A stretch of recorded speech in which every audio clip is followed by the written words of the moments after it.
often on this show, I talk about my favourite show, The Chase Australia.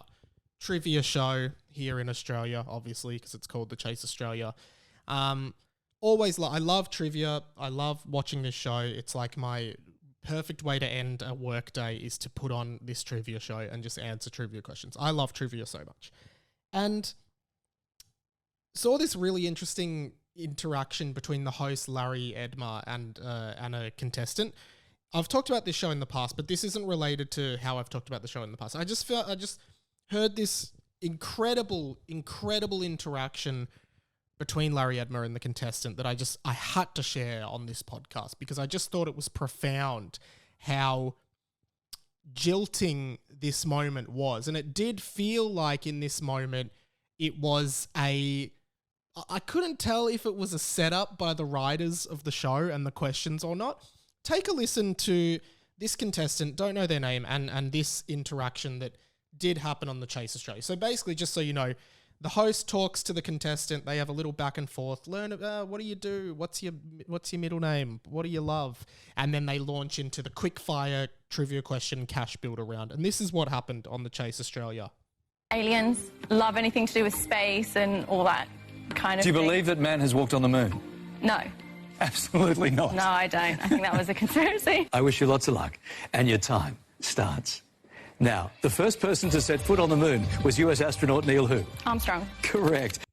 Okay, so as you heard there, this woman who's a contestant on the show, she's talking to host Larry Edmar, and you know, she's, I love space, I love aliens, I'm a bit of a conspiracy theorist. And then Larry Edmar goes, do you believe man have walked on the moon?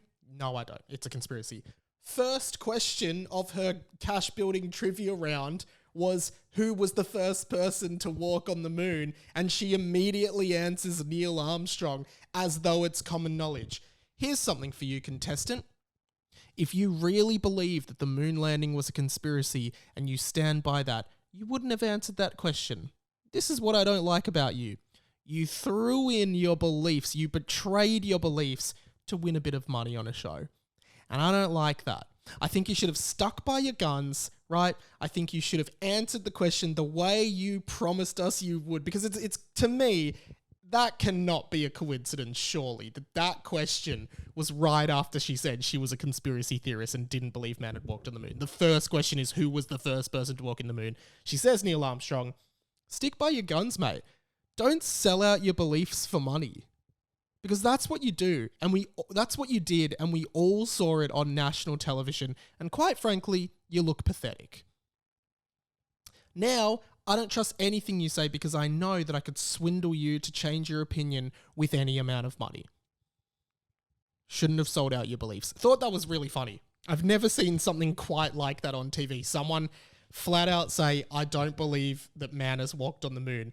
And then when asked the question, who was the first person to walk on the moon, immediately say the correct answer, which is Neil Armstrong.